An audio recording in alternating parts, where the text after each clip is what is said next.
When we look back upon polio today, you look back upon what was really a summer plague. It came every year. It came like locusts. There was no prevention. There was no cure. There was no protection. Poliomyelitis, commonly known as polio, is the disease that was discovered in 1840, and it continues to disrupt people's lives to this day. Poliomyelitis mainly targets children under 5 years old. In most cases, it will have flu-like symptoms. However, it can also cause total or partial paralysis and even death. Charles York is a man we interviewed that is a polio survivor. I was diagnosed with polio when I was either 4 or 5 years old. That's back in the late 40s, early 50s, and through there, which I don't know a whole lot about my younger years. But I knew I spent quite a bit of time in Muskogee, the old Muskogee Hospital. I was one of the lucky ones. I didn't have to do in the arm lung. But they worked with me and they sent me home. But my folks had to take me back and forth, for rehab or whatever they called it back then. And they told me I never would walk again. So I was bedfast there at the house. Had all my brothers and sisters, my cousins, and I'd lay there every day, watching them play and do this and climb trees and first one thing to another. And I told myself, I said, I'm gonna learn to walk. Well, one day, I got out of bed and I fell on the floor, and my mama, because we didn't have no luxury home, we just had a three-room home. She come running in there and said, Charles, what's the matter? And I said, Mom, I'm tired of this bed. I want to learn to walk. She said, well, you can't walk. I said, if you'll help me, I will. So she picked me back up, and I learned to walk around that bed. Walked around that bed, kept it going, and every day my legs would get stronger and stronger and stronger because I had it mostly in my left side. And so it worked where I could get outside. I wasn't as fast or quick with them or doing what they were doing, but I learned to walk. There was no way of knowing who would be infected or what level of symptoms they would have. The less serious cases have symptoms such as sore throat, fever, nausea, fatigue, headache, and stomach pain. However, the more serious cases can cause swelling in the brain and affect the spinal cord. 1 in 200 of those affected by polio are paralyzed, and 5 to 10% of those cases result in death. Helen Silka is also a polio survivor. She was infected in March of 1953 when she was only 5 years old. The night before my mom and dad took me to the hospital, I was staying with my aunt and uncle, and I was absolutely freezing to death. And they had their heat in their house turned up really, really high, and I was having chills, and then from there I went to the hospital. From 1951 to 1954, there were approximately 16,316 paralytic cases and 1,879 deaths each year. They thought it was maybe coming down with like a flu symptoms or, high fever, stuff back then like they had, and then it just didn't get better. You just kept getting worse.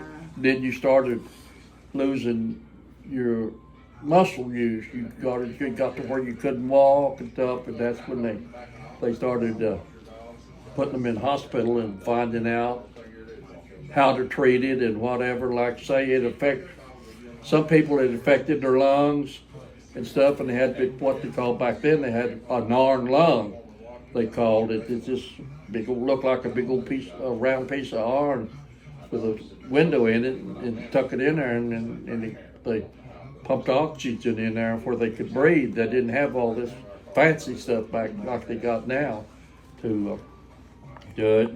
Some of them made it, some of them didn't. And so luckily that they caught me before I got that far along. A large concern for polio victims was that polio could affect them years later. This is known as post-polio syndrome. Unlike poliomyelitis, post-polio syndrome is not contagious. Its symptoms include muscle weakness, exhaustion, and joint pain. Post-polio syndrome is very upsetting because right when they think it is over, they found out it may come back and they do not know when or if or how. Last 5 years I got where I can walk again. And I was always told that, you know, later in life it would probably come back and or not the polio coming back, but that I would have some problems with it. The hardest part about it is you think that it's over and that you have it beat. Then it comes back years later and there's nothing you can do to stop it. I see so many people now that that's survived it, it came through it, that has this post-polio syndrome now. Most of them are bedridden again, they're wheelchair bound, and all of that. And I've been to a lot of neurologists, several, and they've all told me that as active as I am and as active as I stay, that they don't think I'll ever be wheelchair bound, but you never know.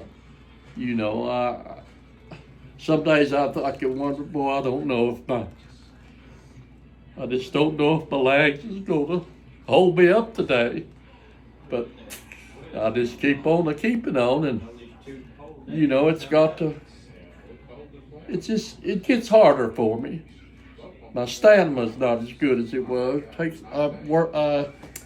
run out of energy a lot quicker. But in 1947, Jonas Salk was appointed director of the Virus Research Laboratory at the University of Pittsburgh School of Medicine. This is where he was funded to work on the vaccine for poliomyelitis. He believed that he could take killed polio virus and it would immunize without infecting patients. While there is still no cure for polio, in 1955, Jonas Salk invented multiple versions of the polio vaccine. The two different types of polio vaccines include an activated polio virus given by injection, or an IPV, and a weakened polio virus given by mouth, or an OPV. To acquire immunity against contagious disease, our bodies must create defenses against the bacteria or viruses which cause these diseases. These defenses are called antibodies. Antibodies of various kinds are always present in the system. Whenever the organisms of disease invade the body, the system becomes a battleground between the forces of health and disease. Vaccines are the product of infectious agents. A vaccine stimulates the body to produce its own antibodies. These antibodies then can help prevent disease. Let me tell you how it is made. First, polio virus is grown on tissue from monkey kidneys. Since there are 3 important types of polio virus, each must be grown separately. Second, the virus of each type is inactivated separately by treatment with formaldehyde over a period of days. Third, the 3 inactivated viruses are mixed. Finally, the mixture is bottled for distribution. The vaccines are very safe with mild redness or pain at the site of the injection. However, like all vaccines, negative side effects can occur. The OPV can recombine after being ingested and form a whole strand of polio, leading to infection. Without proper sanitation, an outbreak of the virus can occur. Side effects of the IPV are much milder, with the possibility of an allergic reaction taking place. This reaction takes place only a few hours after injection. Later symptoms include dizziness and trouble breathing. By 1957, annual cases lowered to 5,600. Then by 1994, polio was eliminated in the Americas. Although there are still a few cases in other countries around the world, the total amount of cases has significantly decreased thanks to the polio vaccine, causing it to cross a frontier in medicine. In 1955, over 10 million children received 1 or more injections of Salk vaccine, including this boy, the president's own grandson, David Eisenhower. And now, like millions of boys and girls across the nation, David, too, is protected against paralytic polio, free to play and enjoy the delights of summertime with the president, his grandfather.